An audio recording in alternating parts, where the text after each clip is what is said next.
Muito bem, ouvintes da Rádio Jornal AM 540, rádio de maior cobertura e audiência do estado de Sergipe. Obrigado pela audiência, obrigado pela participação, obrigado a você que está em casa, no trabalho, no trânsito, no caminhão, no Uber, você que está se deslocando aí para outro município, você que está na chuva agora aí, atrasado. Não saia daí que esse é o Melhor a Cada Dia e hoje vamos estar aqui com a psicanalista Débora Pimentel. Nós vamos falar sobre ética médica e os conflitos de interesse dos médicos com a indústria farmacêutica. A gente volta já já. Vindo. Hoje vamos estar aqui com a primeira mulher empoderada do estado de Sergipe que eu conheci. Ela já era dona do seu nariz, independente de pai, de profissão, de família e tudo mais. Ela sempre lutou e buscou o seu lugar ao sol. Hoje nós vamos entrevistar a psicanalista Débora Pimentel. Ela, embora seja filha e tem muito orgulho disso, de um pai jornalista muito conhecido aqui, ela vai falar sobre isso já já, ela sempre foi uma mulher determinada e sempre buscou se colocar. Hoje também trabalha na universidade, dá aula lá, dá aula sobre ética médica. A gente vai falar um pouco sobre isso e um pouco sobre ela também, que acabou de nos trazer aqui um livro, Relações e Conflitos Éticos na Prática de Médicos e Enfermeiros. Bom dia, Débora Pimentel, tudo bem? Bom dia, Alexandre. É uma honra enorme estar aqui com você e com seus ouvintes. Estou muito grata pelo convite. Eu também. Ela tem uma voz docinha, assim, de menina, né? A gente dá vontade até de relaxar, de descansar, né? Uma coisa assim aconchegante e tal, bacana isso. Débora, bom dia. Vamos do comecinho. Você, pequenininha, já sabia o que queria fazer da vida ou entrar para essa área de psicanálise, medicina, ser professor, isso já estava formado na sua cabeça? Ou antes você pensava em ser jornalista? É difícil responder, mas eu acho que desde menina eu tinha o sonho de ser médica, né? Eu sempre falei isso, o sonho do jaleco branco, né? Mas claro que em casa sempre teve uma influência muito forte. Meu pai sempre teve o hábito da leitura e isso nos contaminou, digamos assim. Eu gosto muito de ler, eu gosto muito de escrever, então eu sempre tive essa veia, digamos assim, tanto quanto jornalista, né? E por outro lado, como meu pai também tinha, assim, muita influência na área da propaganda, né? É bom lembrar que a primeira agência de propaganda de Sergipe foi do meu pai. Ah, foi? A PPP, Pimentel Promoções Publicidades. Márcio Menezes, então, foi depois do seu pai? Depois do meu pai. Ah, legal. Né? E, na verdade, Pimentel sempre foi um homem, assim, de vanguarda, né? Eu sei que você admira, você fala dele com muito carinho, né? Então, por exemplo, a primeira agência de turismo de Sergipe pertenceu ao meu pai, a Sergitur. Então ele era um empreendedor já. Sempre foi, né? Depois o primeiro jornal em offset, o Jornal da Cidade, né? Depois foi o primeiro jornal com rotativa, que foi o Jornal de Sergipe. Então eu acho que ele sempre foi um homem pioneiro, de vanguarda. Pronto, né? Isso talvez esse pioneirismo esteja em você aí. Mas por que não foi para o comércio? Por que você não foi para alguma área dessas? Porque o branco, a medicina. Eu acho que o apelo Você ia pegar tudo pronto. Né? É verdade, é verdade. Não era mais fácil ou você gosta de desafio? Eu gosto de desafios também. Eu acho que isso também eu herdei deles. Você queria ser você? Também. Mas veja, eu acho que a medicina é um campo em que a gente pode contribuir muito, né? E ainda mais na área que eu abracei, que é a psicanálise. Conhecer um pouco das pessoas por dentro, né? Eu acho que é um enigma, é um mistério, é um grande desafio e por isso que eu escolhi essa área. Inicialmente eu pensei que eu fosse ser cirurgiã. É mesmo? Eu acompanhei durante 3 anos a equipe do Dr. Zé Augusto Bezerra, né? O grande cirurgião sergipano, né? E que foi, assim, professor dos bons cirurgiões da atualidade. Na época circulava na equipe Ednei, né? Circulava a grande cirurgiã Sônia Lima. Curiosidade, Débora, você teve aula prática de dissecar bicho, aquelas coisas assim? Claro, corpo humano? Claro, e né? Não teve problema nenhum com o sangue, com nada disso? Não, absolutamente. Natural. Eu me sentia muita vontade. Tanto é que quando eu decidi que não queria ver as pessoas sangrando daquele jeito, ainda que psicanálise a gente vê sangrando também, mas que eu era muito romântica, que queria ir para uma outra área, meu professor Dr. Zé Augusto, ele ficou muito frustrado, né? Aliás, a frustração não foi só do Dr. Zé Augusto, não. Eu acho que todas as pessoas mais próximas, professores, até meus pais. Tinha expectativa, né? grande. Tinha expectativa de que eu ia ser a cirurgiã da família. Mas, enfim, aí eu fui para a Bahia, fiz formação psicanalítica lá no Círculo Psicanalítico da Bahia, que é uma unidade do Círculo Brasileiro de Psicanálise, e enveredei por aí comecei a participar das questões políticas da entidade nacional, fui membro da diretoria nacional, depois fundei o Círculo Psicanalítico de Sergipe, que já vão fazer quase 30 anos. Tem uma veia do seu pai nessas coisas aí, então. Eu acho que um pouquinho, né? E esse mas negócio também... de ser romântica, você falou bem, eu fui para psicanálise de ser romântica. Você, no fundo, é romântica? Todas as mulheres são, né, Alexandre? Todas as mulheres são. Aliás, eu diria assim, o ser humano só precisa exercitar um pouco isso, Pronto. né? Você conseguiu exercitar na sua vida esse romantismo? Eu tento exercitar, eu tento. É difícil, né, com a humanidade nos dias de hoje? É difícil, sim, até porque as relações hoje elas são muito efêmeras, né? São muito utilitárias. As pessoas estão mais preocupadas em levar algum tipo de vantagem, né? Inclusive nas relações amorosas. É complicado, mas eu acho que se você... Tá mais fácil ser solteiro hoje em dia, né? Será? Eu acho que sim, porque você gasta menos dinheiro, como tudo hoje é dinheiro. Aí a pessoa sozinha, ela acaba juntando mais dinheiro, fica mais fácil de lidar. Eu acho que dá um pouco de medo, né, de ter família, despesa. Bem, eu não sei Eu tô falando porque tem muita gente se separando também. Não, isso é verdade, mas eu acho que é por conta dessa coisa da atualidade. Nós vivemos um momento em que as pessoas elas vivem um grande tédio. Nada satisfaz. Tudo é passageiro. E quando as pessoas têm um pouquinho só de decepção no que quer que seja, como elas não podem ser frustradas, elas preferem não enfrentar as dificuldades, as vicissitudes que qualquer relacionamento pode impor e parte para outras coisas e a fila anda. Então eu acho que talvez não tenha muito a ver com a coisa do dinheiro, não. Apesar de que o dinheiro pesa, pesa muito, principalmente nos dias atuais. Mas eu acho que tem mais a ver com a forma como nós estamos preparando as novas gerações. As novas gerações, inclusive, eu acho que elas se separam muito mais do que do meu pai, por exemplo, que estão casados há 60 anos, né? Apesar de que eu acho que as pessoas naquela época também elas eram muito mais tolerantes. Né? E a relação homem-mulher também tinha um distanciamento tal em que a mulher acabava sendo efetivamente a parte frágil da relação e ela se submetia muitas vezes, né? Fechava os olhos para algumas coisas, alguns deslizes.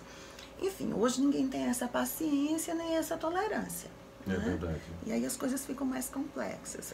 Vamos lá, na romântica Débora Pimentel, aqui ao vivo. No fundo, a gente vai falar já no próximo bloco sobre essa ética médica e os conflitos de interesse dos médicos, que é um tema muito interessante.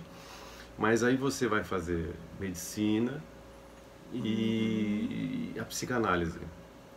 Eu sei que tem a ver com essa sua paixão, essas coisas todas, mas lá na Bahia que você descobre ou aqui você já tinha... Não, eu já saí daqui. Eu comecei a ficar encantada com algumas leituras que eu estava fazendo, estava descobrindo o Dr. Sigmund Freud, né, que é o nosso guru, fundador da psicanálise. E aí aquilo começou realmente a me mobilizar e eu decidi ir para Salvador. E lá em Salvador eu me submeti à minha análise, eu fiz 10 anos de análise. Eu fiz análise individual e análise de grupo, numa frequência de 3 vezes por semana. E comecei a me descobrir, Eu acho que psicanálise é fantástico. Aliás, você estudou psicanálise, você sabe disso, Alexandre. Você é suspeito sobre isso. Psicanálise é fantástico. Psicanálise não resolve o problema de ninguém, como nenhuma psicoterapia vai resolver o problema de ninguém. Mas é importante dizer isso para o paciente logo no começo, né? Não é? Para não fazer falsas promessas. Uma expectativa, né? Não, estou na pessoa que vai me resolver aqui. Pois é. Então, nós não fazemos falsas promessas. Mas a psicanálise, ela traz algo fantástico, porque ela permite que o sujeito se conheça. Aliás, é mais do que se conhecer. O sujeito vai conseguir aprender, perceber quais são os seus reais desejos. Porque nem tudo que a gente deseja, a gente quer. Né? Às vezes a gente diz, eu queria tanto isso, queria tanto aquilo. Sim, mas você está investindo nisso? Não tanto quanto queria, quanto gostava. Enfim. Então, reconhecer os desejos, assumir os desejos e até pagar o preço pelos desejos é o grande boom da psicanálise. Então, você poder fazer essas escolhas e acertadamente até pagar esse preço Eu acho que isso é maravilhoso, isso é um crescimento, né? E dá um nível de maturidade, eu diria até de certa independência. Eu acho que o sujeito que se conhece, ele é mais independente, sim, ele fica menos preocupado com o que o outro pode pensar e tenta de alguma forma satisfazer os seus desejos, desde que os seus desejos não interfira com o outro, não faça o outro sofrer. Sim, atrapalhar muito. Você acha que essa geração mais nova, ela já vem um pouco assim, mais preocupada com os desejos dela mesma? Ela já vem, tanto que ela chega no emprego assim, não gostei daqui, não gostei de trabalhar com essas pessoas, eu vou embora. Isso não acontecia antigamente, né, na época do seu pai. O cara ficava 30 anos numa empresa, mesmo que odiasse todo mundo que está ali, ele não saía. É porque a nova geração ela é mais inquieta, sim, né? E ela vai em busca das realizações dos seus desejos, mesmo que ganhe menos, mesmo que tenha menos gratificações de cunho monetário, ainda assim ele prefere estar feliz, ter mais qualidade de vida. Essa consciência nós estamos conquistando. Por outro lado, eu acho que a nova geração, e nós temos pais ter cuidado com isso, nós estamos formando mal os nossos filhos em outros aspectos. Por exemplo, nós satisfazemos demais os desejos dos nossos filhos. Como temos, às vezes, pouco tempo para lhes oferecer, né?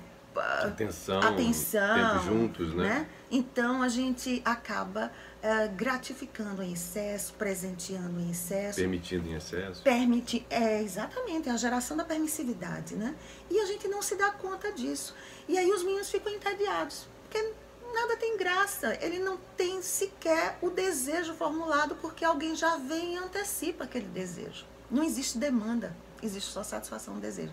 E eu acho que isso é ruim também, né? Porque a gente acaba criando pequenos tiranos, inclusive, verdade. né? Legal. Débora, aí você depois ainda pega, no meio dessa confusão toda, como psicanalista, resolve ir dar aula. Aí você sai do indivíduo, daquele momento com o indivíduo, e vai para uma audiência, assim, digamos assim, um pouco maior, porque na sala de aula tem mais gente, né? Desde jovem, eu gostava dessa coisa de ensinar. Teve uma temporada que eu passei nos Estados Unidos, né? Na University of Southern Mississippi.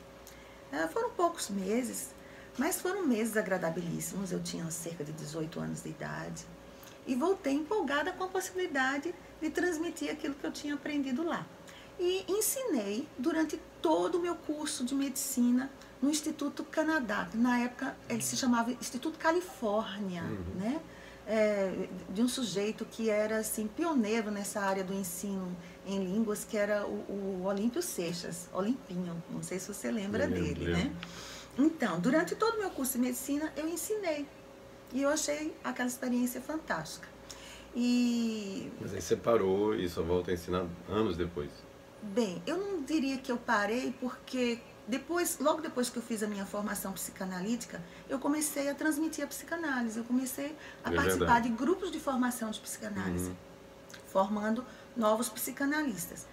Até que em 2005, eu tive o desafio de fazer um curso de mestre. Não, 2005 eu já terminei o curso. Em 2002, mais ou menos, é que eu entrei no mestrado. Entrei no mestrado, era um sonho meu, a titulação, não sabia exatamente o que era que eu ia fazer com isso, mas eu queria ter o título de mestre, né? Eu acho que eu me identificava um pouco com isso. E fiz um mestrado com uma professora maravilhosa, professora doutora Maria Gésia Vieira, que foi minha orientadora, enfermeira, minha orientadora tanto no mestrado quanto no doutorado. Uma pessoa generosa, porque ela já tinha se aposentado da Universidade Federal. Eu fiz aqui em casa, eu fiz aqui na UFES. E ela já estava aposentada, mas ela se manteve como voluntária na UFES até eu terminar o meu mestrado e o meu doutorado. Foi de uma generosidade absurda. E quando foi em 2005, o professor Zé Hamilton Maciel, né, o nosso grande psiquiatra, guru, meu confrade na Academia Sergipana de Medicina, ele estava se aposentando, ensinando medicina legal, fui aluna dele, medicina legal e deontologia médica. Deontologia significa ética. E ele disse, olha, Débora, ninguém quer, por incrível que pareça. Quando se fala de ética, todo mundo rechaça, né? E essa disciplina tem muito a ver com você. Você não gostaria, você que é da academia de medicina, né? Subentende-se que as pessoas da academia têm alguma reserva importante, ética, moral.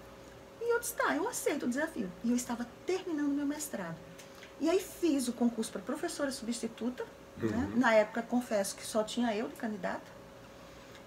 Fiquei como professora durante 2 anos, depois fiquei como professora voluntária por mais 2 anos, porque você não podia renovar.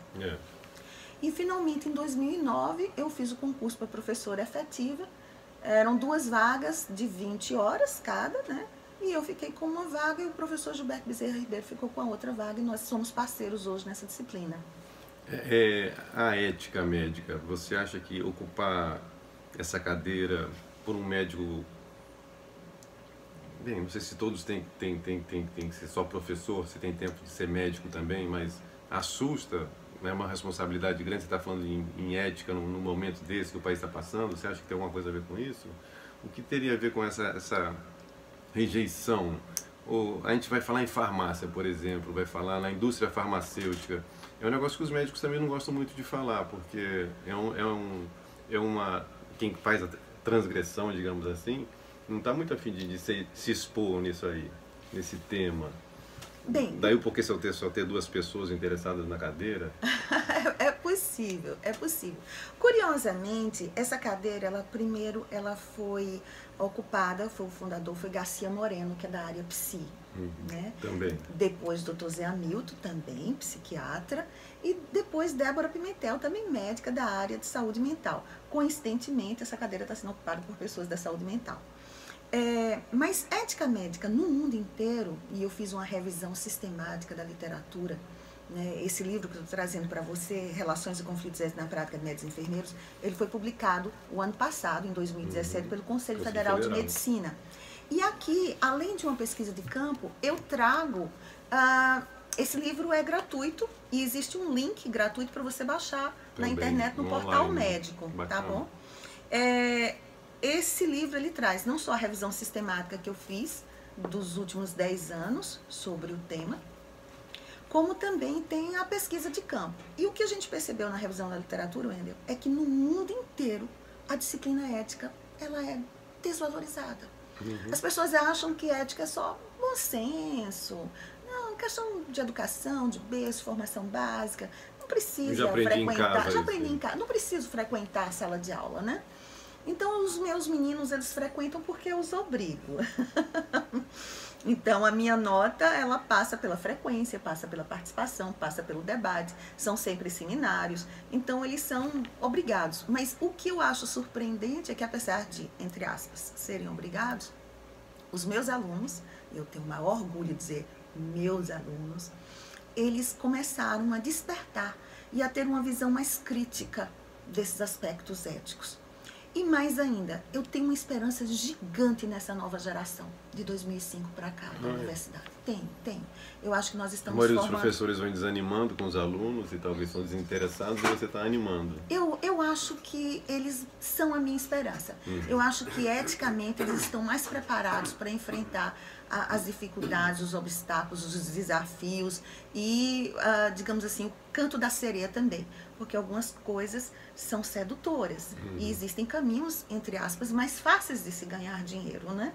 Mas acho que nós estamos conseguindo, sim, formar uma nova geração mais ética. Eu tenho uma curiosidade, você tem os limitadores ali, frequência, nota, participação em sala de aula, mas você, por ser da área da psi, você consegue ver alguma coisa a mais do que um professor comum consegue ver nos alunos. Então, digamos, se nesse meio tiver um aluno psicótico, né, aquelas brilhantes que sabem o que falar, como se portar e tal, como professora você não pode interferir muito, porque você sabe que aquele cara vai estar usando aquilo ali para o mal, porque geralmente essas pessoas têm esse, vou chamar de desvio, elas sabem se comportar muito bem. Você está falando das psicopatias.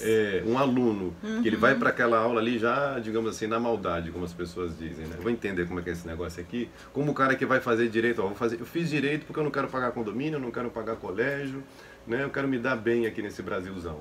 Então o cara vai para essa matéria já na intenção de como driblar tudo isso aí. Você consegue perceber um aluno desse diferente de outros professores? Bem, eu acho que eu tenho percebido outros aspectos. Eu acho que os meninos de hoje, eles são deprimidos. Eles são angustiados. eles sofrem muito, muitos vêm de outras cidades, quer do interior desse estado, quer de outras regiões do país, vivem muito sozinhos, têm dificuldades de travar relacionamentos, inclusive entre colegas. Então, o que eu tenho percebido, sim, é um sofrimento psíquico. Agora, eventualmente, a gente percebe em algum comentário, né, do tipo assim, meus alunos jamais terão qualquer tipo de conflito de interesse com a indústria farmacêutica. Aí o aluno levanta, mas professora, eu percebo que os meus professores fazem isso, justo na minha vez a senhora não quer que eu leve alguma vantagem? Não posso então, mais. São pequenas coisinhas que a gente tira por menos, brinca, todo mundo dá risada com aquilo, e eu espero, genuinamente, eu espero que eles jamais atuem dessa forma, né? Mas o que eu percebo é sofrimento psíquico, né? Então, eu faço alguns vídeos, algumas coisas assim, e por mais que as pessoas vejam os vídeos, esse negócio de autoajuda, sei lá, o que quer que seja, de como ganhar dinheiro, as pessoas estão gritando do outro lado assim, me ajude, né? De uma maneira geral, principalmente no Brasil hoje, com essas mudanças todas trabalhistas, tudo que está acontecendo, eu acho que o brasileiro está muito agoniado com relação ao futuro, né? O que vai ser depois da reforma, aí já teve a reforma trabalhista, agora vem outra reforma da Previdência, essa geração de, estou fugindo totalmente do assunto, mas assim, essa geração de 45 anos, Débora, se um pedreiro, um motorista, alguém nessa idade ficar desempregado, é difícil se recolocar, né? Nós estamos vivendo uma crise econômica séria, né? E essa crise, além de ser interna por conta dos desmandos e desmantelos e desvios de verbas, ela se agrava quando o mundo lá fora também está instável. Quando a gente tem, por exemplo, na maior nação do mundo, um Donald Trump da vida. Verdade. Né? Então isso é muito assustador. É um homem que a qualquer momento pode apertar o botãozinho vermelho e brigar lá com o sujeito da Coreia do Norte. Né? Muda tudo o que está acontecendo aí. Pois é, então isso tudo gera instabilidade. Então a gente viu, o dólar está subindo, né? Isso assusta, isso dá instabilidade no mundo inteiro. E aqui, dentro de casa, com a nossa economia muito frágil, não tem Henrique Meirelles que consiga resolver isso. Né? Então é difícil, nós estamos vivendo um momento muito delicado, mas esse momento não é de hoje. Né? Esse momento já vem há algum tempo, só que vinha mascarado. Né? Acho que agora as coisas desandaram de vez. Está tudo muito exposto, né? É verdade. Débora, você vê que passa rápido, já tem meia hora. Estamos aqui ao vivo com Débora Pimentel, médica, psicanalista. No próximo bloco a gente vai falar única e exclusivamente sobre ética médica e os conflitos de interesse dos médicos com a indústria farmacêutica, com Débora Pimentel. Não saia daí que a gente volta já já. Valeu, Murilo. Muito bem, estamos aqui ao vivo com a médica psicanalista Débora Pimentel. A gente vai falar já já com ela. Ela que já está no seu 7º livro ou 8º? 7º livro. 7º livro. O livro anterior foi O Sonho do Jaleco Branco, um livro muito interessante. E eu queria aproveitar e falar sobre esse sonho de ser médico, né? A vida também, o outro lado angustiante de ser médico, as pessoas, a sociedade, de uma maneira, não sabe. O imaginário que nós temos é que todos os médicos são ricos, milionários, todos têm grandes carros, moram muito bem, ganham muito, viajam para o exterior 8 vezes ao ano, excesso de dinheiro, mas a realidade não é essa, né? Então, nesse livro dela é muito interessante, porque os médicos têm problema, assim, tem casos, a gente teve outros programas aqui falando sobre suicídio, né, na área médica, assim como funcionários do Banco do Brasil também, são grandes índices aí de suicidas, mas os médicos que tomam remédio, que usam drogas, que fazem sexo sem camisinha e tal, então tem essa classe endeusada também é muito sofrida, eles também têm muitos desafios. E é legal a gente falar um pouco sobre isso antes de entrar no tema principal, que é a ética médica e os conflitos de interesse dos médicos com a indústria farmacêutica. Que conflito de interesse é esse, Débora Pimentel, do médico com a indústria farmacêutica? Eles são amiguinhos? Sim, são parceiros no mundo inteiro. A indústria farmacêutica ela investe bilhões, né, em marketing, e nesse marketing se inclui os brindes, os presentes, as viagens, os congressos, né, compra de equipamentos, para facilitar a vida do médico numa forma de recompensá-lo pelo uso da sua caneta prescrevendo a sua medicação. Isso é no mundo inteiro, isso não é Brasil não, Alexandre. Né? E a gente acha que só que o país sul-americano, só os países pobres que isso acontece. Não, a gente vê nos filmes também, você vê no filme americano, aquele médico que se sujeita a tudo por causa dessa indústria, né? É verdade. E as desculpas para entrar no jogo são as mais variadas, né? E uma delas é justamente que é uma forma de compensar os parcos honorários que recebe. Que os honorários são parcos, eu não tenho a menor dúvida, né? Eu acho que o médico ele ganha muito mal, ainda que no imaginário Deixa popular. eu só pontuar também mais uma coisinha. Você faz um curso hoje não é nem de nível superior, é aquele técnico, eu esqueci. É um de 2 anos e você tem equivalente a nível superior, então está formado e está ganhando dinheiro.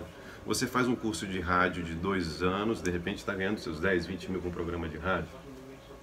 Você vai fazer medicina, o cara passa 10 anos, 12 anos, dependendo, estudando, né? Estudando para começar a ganhar dinheiro. E é um investimento alto, né? Um investimento muito alto. Então, partindo disso aí, e quando você vê que tem um concurso para uma prefeitura, ou um concurso para o Estado, e esse médico que estudou 10 anos, 12 anos, vai ganhar 2, 3, 5 mil reais, concordo com você. Mas o que eu quero dizer é isso, que o imaginário que a gente tem é que todo mundo sai ganhando 20 mil por mês. Né, que todo mundo sai, que monta uma clínica, o cara tem a clínica, fazer uma conta aqui rápido, ele tira 80, 100 mil no mínimo. É isso que a gente tem estabelecido no imaginário coletivo. Há pouco, nos bastidores, nós conversávamos sobre a questão da falta de cliente nos consultórios. É verdade. Hoje, os médicos eles são totalmente dependentes dos planos de saúde, né? E quando eu digo dependentes, são dependentes mesmo, porque eles não têm autonomia sequer de escolher qual o exame que ele vai solicitar, porque a cooperativa ou o plano de saúde pode aprovar ou não o exame solicitado para aquele paciente. E quando aprova, às vezes o exame já é desnecessário porque o paciente já veio a óbito. Isso é muito comum. Então, como ele é completamente dependente desses planos, e hoje todo mundo tem um plano de saúde, eu sou médico, mas eu tenho um plano de saúde. Né? Eu tenho um plano e não quero abrir mão dele de jeito nenhum. Até porque eu não quero pedir favor aos colegas médicos, nem aos donos de clínicas e hospitais. Então, todo mundo tem o seu plano. O plano aumenta sistematicamente todos os anos, principalmente para as pessoas que vão envelhecendo, como eu, né?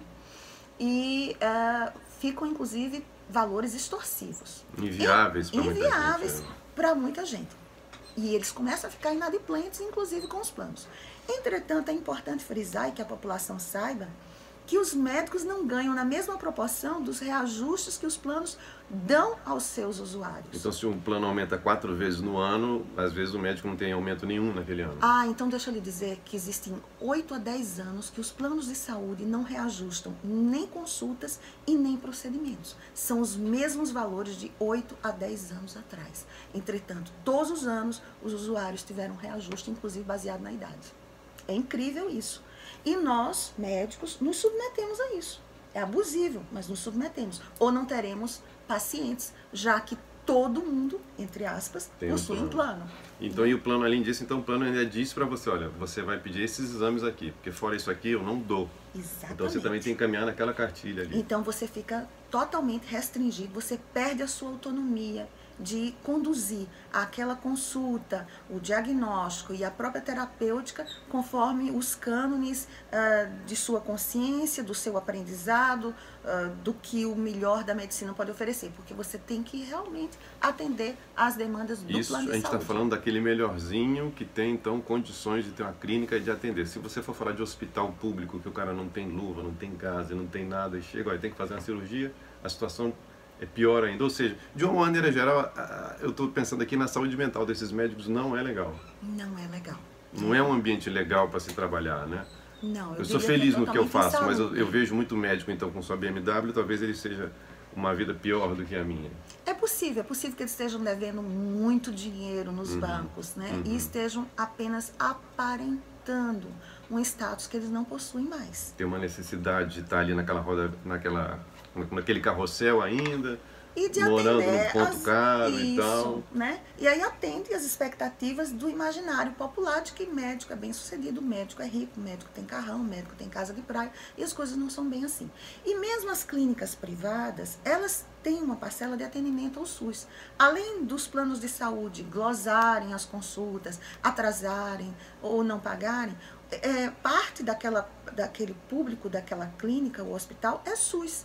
E o SUS também atrasa, o SUS não paga. Então eu conheço muita clínica grande em Sergipe, muito hospital, que está penando para receber anos a fio. E quando troca de governo, pior ainda. Aí começa tudo de novo. Começa tudo de novo e perde, é fundo perdido. Pronto. Aí no meio dessa confusão toda, o cara está angustiado, a esposa cobrando, os filhos também, os colegas que querem que ele continue rico para fazer aquela viagem de fim de ano e tal. Aí aparece a indústria farmacêutica.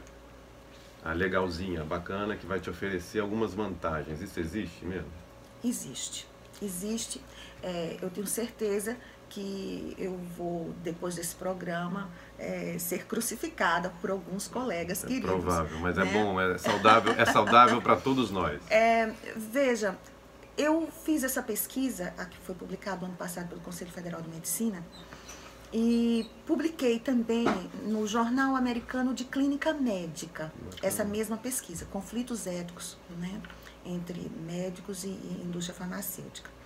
E o que é que nós vimos nessa pesquisa? Nós fizemos 6 grupos focais.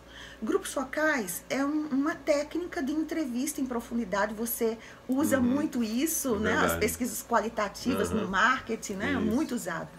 E grupo focal também é muito usado para a gente ter a percepção daquelas pessoas sobre um determinado tema. É show de bola. E eu amo pesquisa qualitativa e eu sei que é da sua praia.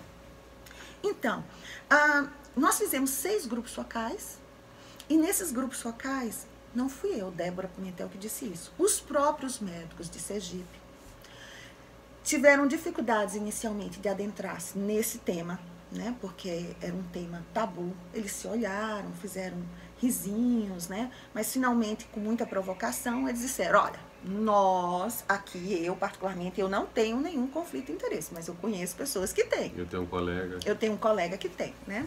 Essa é a técnica dos avalônicos. Conhece alguém que, né? E aí você pode, de uma certa forma, generalizar aquilo ali.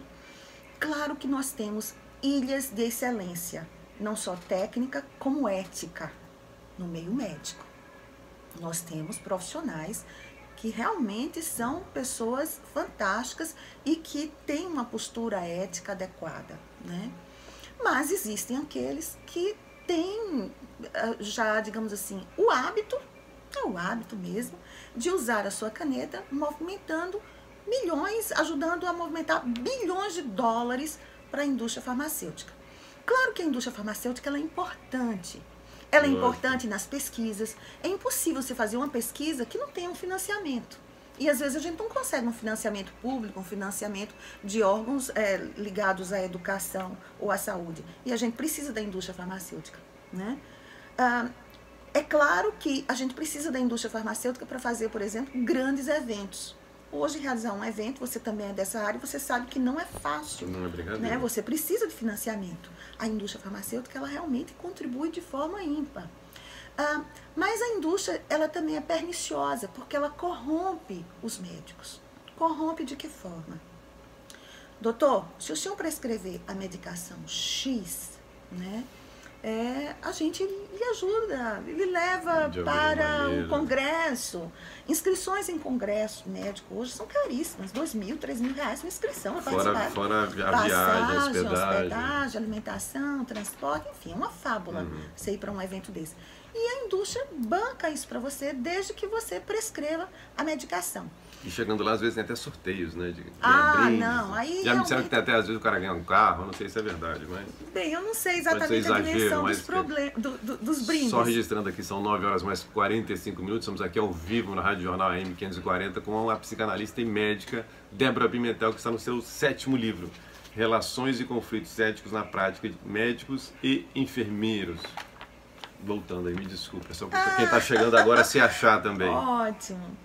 Então, a indústria farmacêutica também, ela traz um benefício para o médico na hora que o visita através do seu representante. Porque é impossível o médico estar atualizado full time, né, com 1000 lançamentos simultâneos e com a evolução toda tecnológica, que eu acho que a indústria farmacêutica é pura tecnologia a favor do paciente. Então, só tem um jeito. Recebendo o representante do laboratório, ele traz uma literatura nova sobre aquilo, ele traz todas as informações, traz inclusive amostras grátis que são legítimas que você receba, porque uma coisa é o que o laboratório diz como é feito, outra coisa é você ter a sua própria experiência com a medicação. Então ele traz a medicação, né, para que você mesmo experimente. Tudo isso é legítimo, tudo isso está dentro dos cânones éticos, né? Agora, receber brindes, quando eu digo brindes, por exemplo, nos Estados Unidos existe um limite de $50 por ano em brindes, né? Isso é, digamos assim, o que é pregado oficialmente. Mas a gente sabe que, né, nos bastidores as coisas não são bem assim, né? Então, você tem que pensar o seguinte, que qualquer brinde que você receba, isso gera em você um sentimento de gratidão. Eu trouxe para você esse livro. Sou muito grato, obrigado. Pois é. Você já vai me manipular agora. Pois é. Então, o que que acontece? Você que é da área de publicidade, você sabe disso, né? Isso mexe com o imaginário, inclusive subliminarmente. Então, quando você lembrar de uma psicanalista, qual psicanalista que você vai lembrar? Sempre, eu não vejo outra. Pois é, né? Porque você foi agradado, acarinhado com um brinde, com um mimo. A indústria farmacêutica funciona assim. Então, traz pequenos brindes. Chega no final do ano, o representante chega para você e diz assim: doutor, hoje eu não trouxe literatura, eu não trouxe nada, mas eu trouxe uma Mont Blanc para o senhor, né? Porque o senhor... Que é importante. Né? Então, acho que fica bem no seu bolso, etc. Tal. Qual é o laboratório que você vai lembrar? Aquele que ele presenteou com uma Mont Blanc. E você vai fazer isso, inclusive, se enganando. Porque você vai dizer: não, eu estou escolhendo essa medicação porque meu paciente precisa dessa medicação e é a melhor medicação que eu conheço em toda a face da Terra.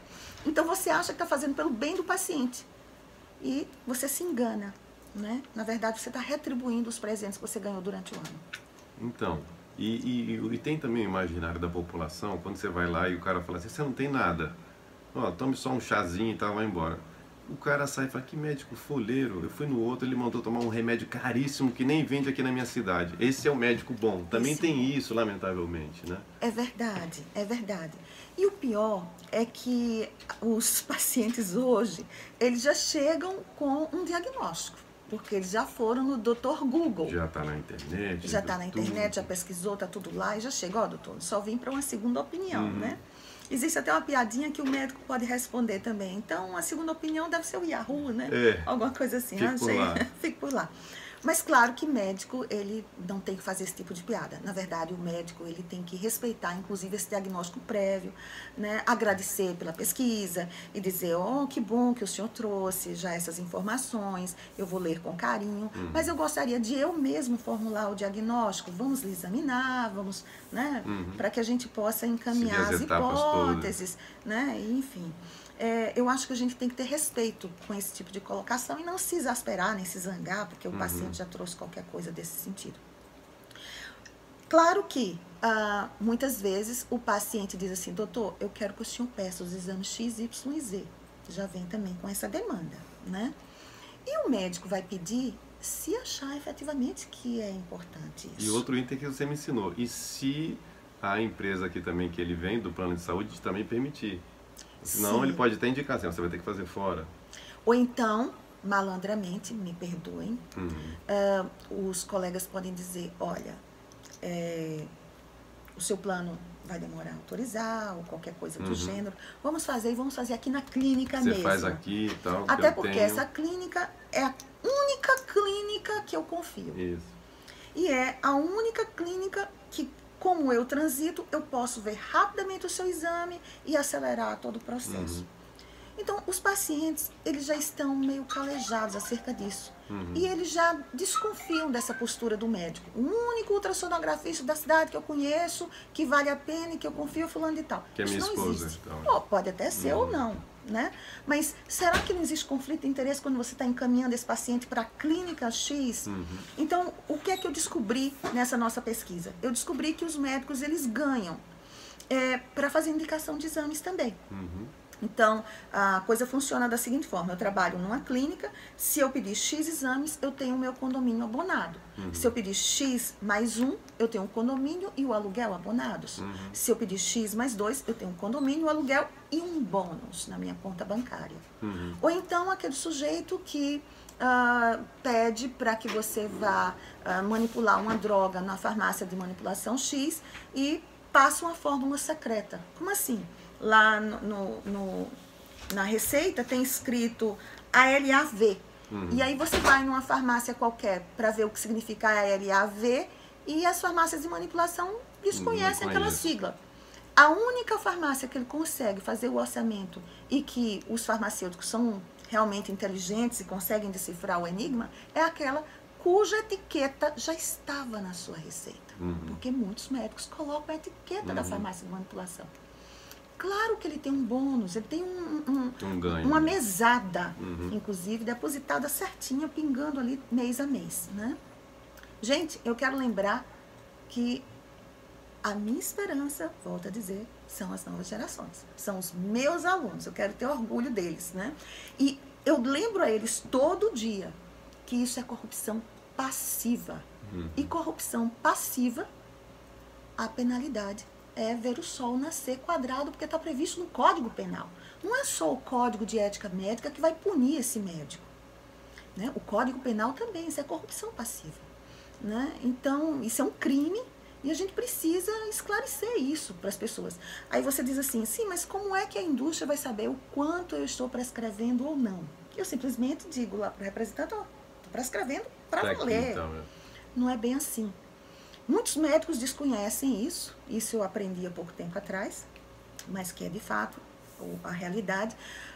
Todas as farmácias, quando você chega com uma receitazinha para aviá-la na farmácia, a título de procurar se a medicação está ou não no estoque, eles vão lá no sistema e colocam o CRM do médico prescritor.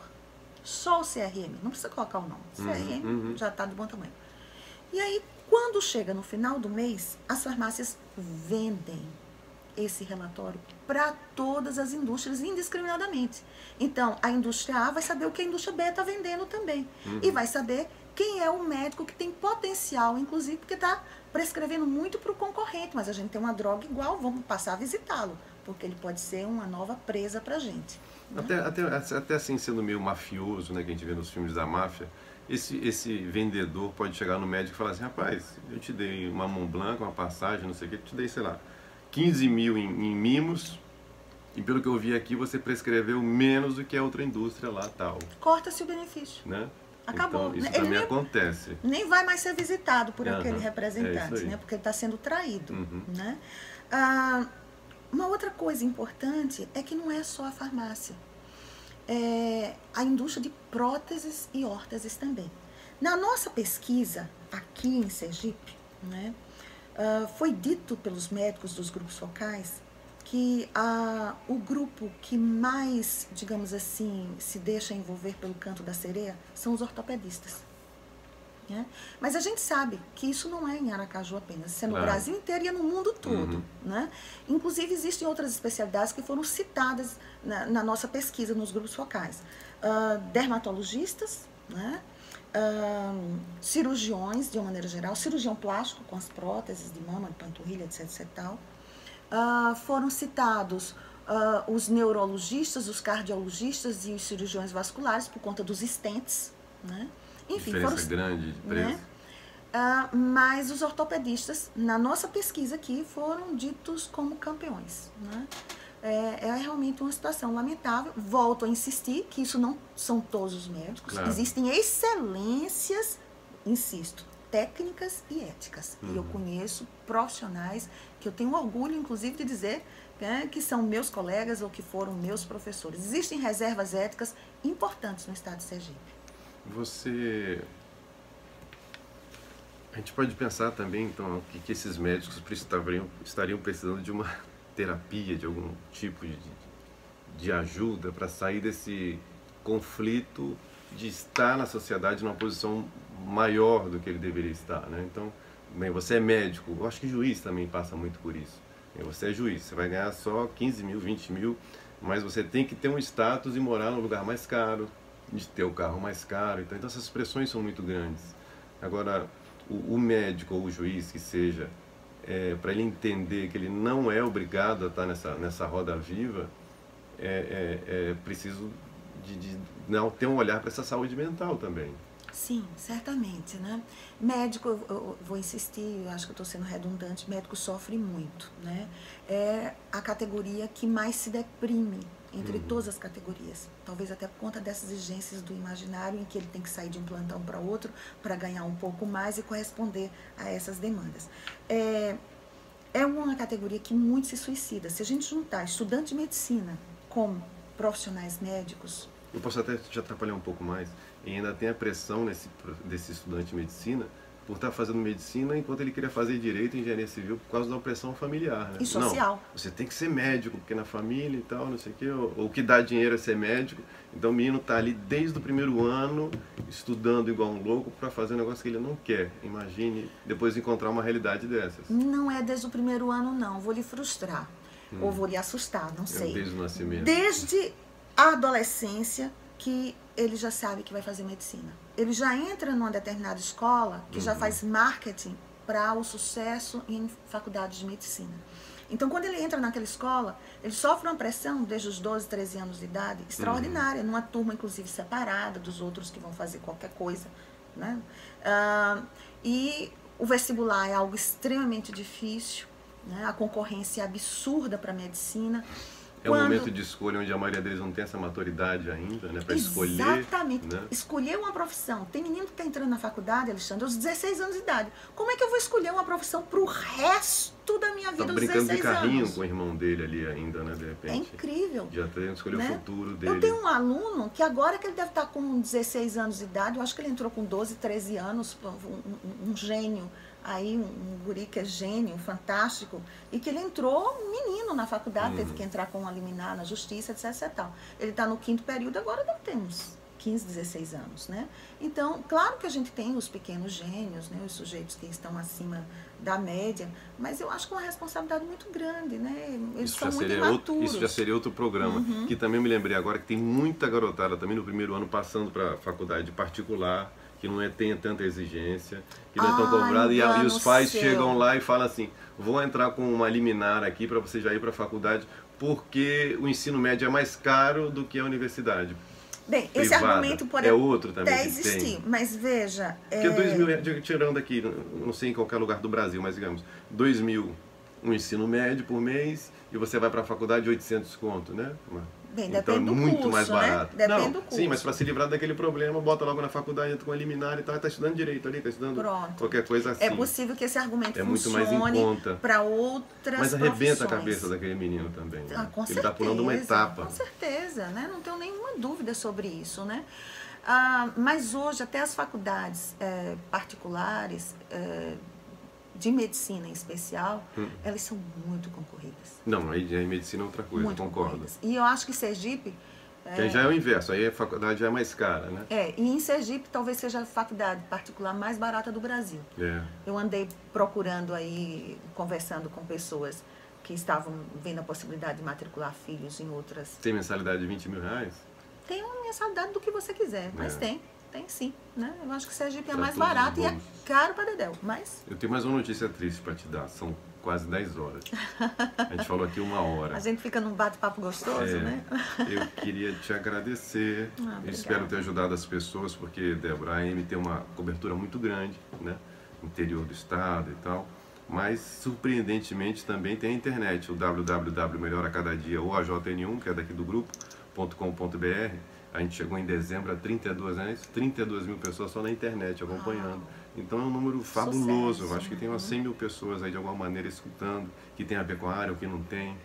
Mas eu acho que a gente ter levado isso para as pessoas, também ter desmistificado essa história do médico, também isso eu achei muito legal.